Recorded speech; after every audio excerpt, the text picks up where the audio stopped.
Break کے بعد ایک بار پھر آپ کا استقبال کرتے ہیں. آپ دیکھ رہے ہیں خاص بات. مالی بحران کا شکار امانت کوآپریٹو بینک کے ملازمین اپنے لیے انصاف کا مطالبہ کر رہے ہیں. بنگلورو میں ملازمین اور سماجی تنظیم ہیلپنگ سٹیزن نے کہا کہ غریب عوام کا پیسہ ریفنڈ کرنے کے لیے بینک انتظامیہ نے کوئی قدم نہیں اٹھائے ہیں.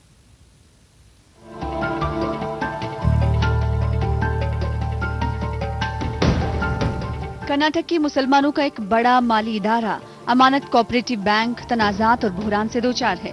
ہیلپنگ سٹیزن نامی سماجی تنظیم کے تحت منعقدہ پریس کانفرنس میں بینک کے ملازمین نے اپنی پریشانیوں کی رودات سنائی. انہوں نے کہا کہ 110 ملازمین کو VRS کے ذریعے ملازمت سے سبکدوش کیا گیا ہے.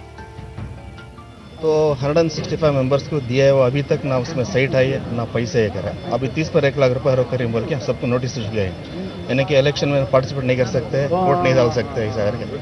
تو ہمارے ہراس کر رہے ہیں. اور اسی طرح جو مینجمنٹ اور 110 امپلائیز کو VRS کے ذریعے نکال دیا ہے، جبکہ ان کی سروس ہے 50 سال کر گیا ہے.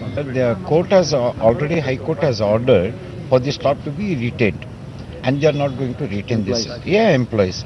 The employees, around 40 employees, which they have got order from the High Court, and the payments are also to be issued. They haven't given the payments till now from January. Helping citizen کے صدر عالم پاشا نے مانگ کی ہے کہ bank انتظامیہ فوری طور پر چھوٹے ڈپازٹیز کی رقم لوٹائے. پرابلم تو پورا ہی پرابلم ہی ہے.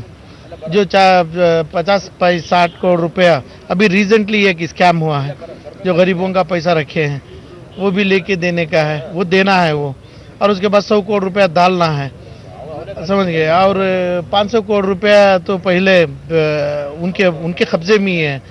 60 کروڑ روپے ابھی ریسنٹلی 2-4 مہینوں کے پہلے لے کے ان کے قبضے میں رکھے ہیں.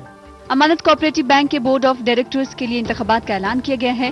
ہیلپنگ سٹیزن نے شیئر ہولڈر سے اپیل کی ہے کہ وہ اچھے اور مخلص نمائندوں کو منتخب کریں. ETV نیوز کے لیے بنگلورو سے رؤوف احمد ہلور کی رپورٹ.